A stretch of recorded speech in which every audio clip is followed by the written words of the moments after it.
Greetings, folks. This is Tim from Box Talk Garage. Didn't do a video on Sunday night. We got home from the show over in Canada, and to be blunt, my puppies, and that means like literally my dogs, they needed some loving. They were they were missing us all day, so I stayed downstairs Sunday night with them, Sunday after, well, evening and Sunday night. So, you know, that was pretty cool. And then last night after work, yesterday was a pretty busy day at work, and so I just didn't get any bench time.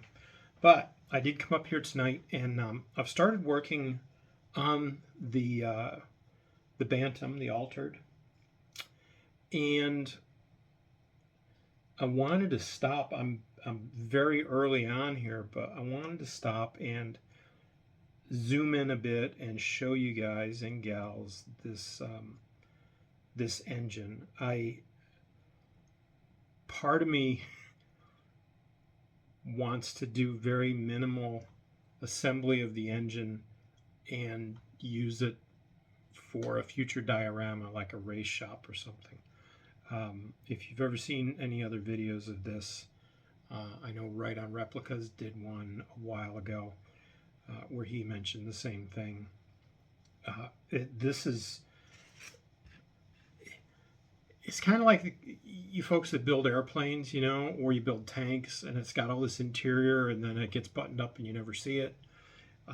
It's kind of like that. So I just want to show you that, and then I want to show the goodies that I brought, that I picked up at the show on Sunday.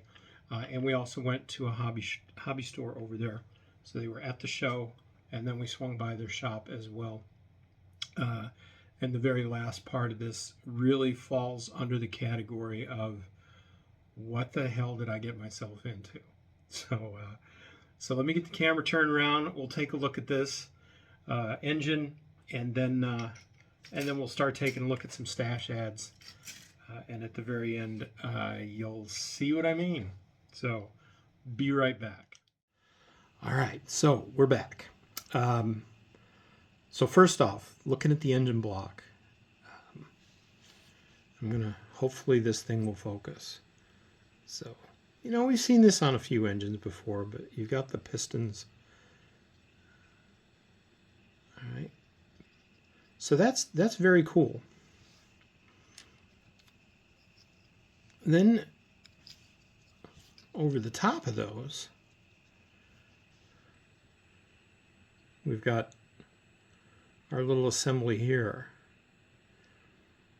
But when we then turn these over, it gets even more detailed. So if the light catches it just right, you can see they've even printed the valves. I mean, it's just wild to me, the amount of detail that was put into this engine. And that's what I mean. I mean, part of me is like, I want to kind of leave this thing sitting on an engine stand or something in a shop. So it's just, you know, it's just so cool. Anyway, so probably there's a good angle, I think. Yeah, right there. I mean, it's just crazy. I'm loving this. And again, I'm not even through step 2. And step 1 is assembling the wheels, but you know, the wheels and tires. So that's that. So very stoked about working on this kit. It does not seem to have a high parts count, but yeah, it's gonna be a lot of fun. And there's, I mean, at this point, you know, there's very minimal flash on the kit, so that's pretty cool. All right, so let's talk stash ads. Speaking of engines, so I was able to pick up a couple of these Revell Parts Packs engines. I think the Cadillac engine may be the second engine that was in the Yellow Fever, a little drag car that I built not that long ago. So that's going to be very cool. Maybe somebody can enlighten me as to why these were done all in chrome. Seems a bit excessive, but either way.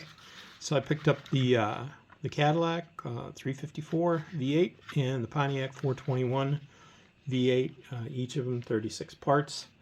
And I'm sure quite a few of you are familiar with these old parts packs from Revell Monogram.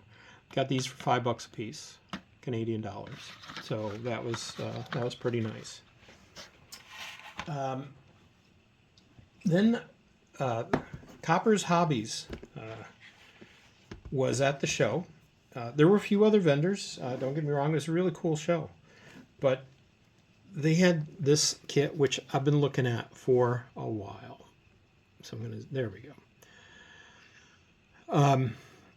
I've got a Mustang that I'm gonna build up as a John Wick Mustang. And I've been looking at this one. HPI Guys did a build of this on his channel. And so I was able to pick that up for, a pretty decent price, a lot cheaper than I've seen on eBay or any of the online shops. So, and again, the exchange rate was also very attractive. So after the show, we drove over to Copper's Hobbies, their actual storefront. And I went in and grabbed this guy. These Baldwin Motion cars have been fascinating me for a while. And I've got the 70.5 split bumper Camaro. It's actually on my shop card. And so I saw this one, and it's another one that I've, seen come up on eBay or whatever. And it's a fairly recent issue of this. I'm just going to see if I can find it real quick here. But this is the one that's molded in green. And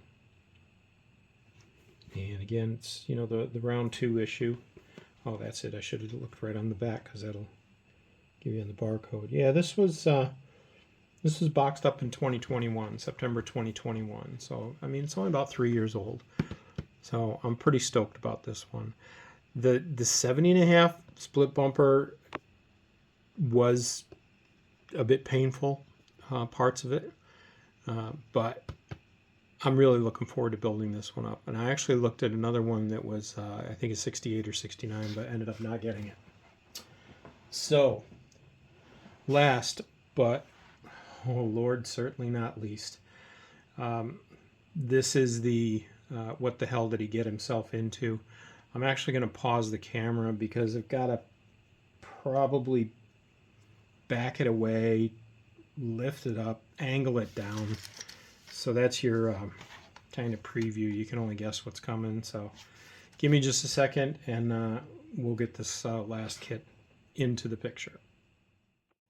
All right, folks, we're back. So you remember my big rig that I did on the Sunday evening show a couple weeks ago. I love big rigs. I got a few other ones, and I saw this monster.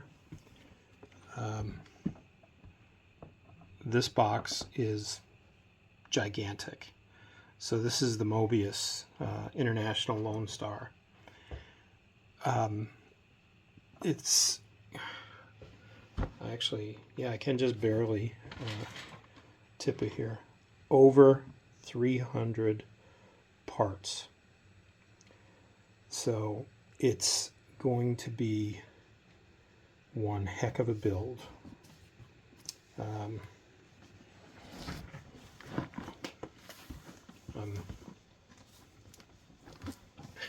I'm actually a bit intimidated by the thing. So that was the big takeaway from Copper's Hobbies over in Kitchener, over in Ontario. And I'll post a link to their Facebook page. But yeah, I saw the thing sitting there, and I've seen it built up before, and so I just thought I would jump on it.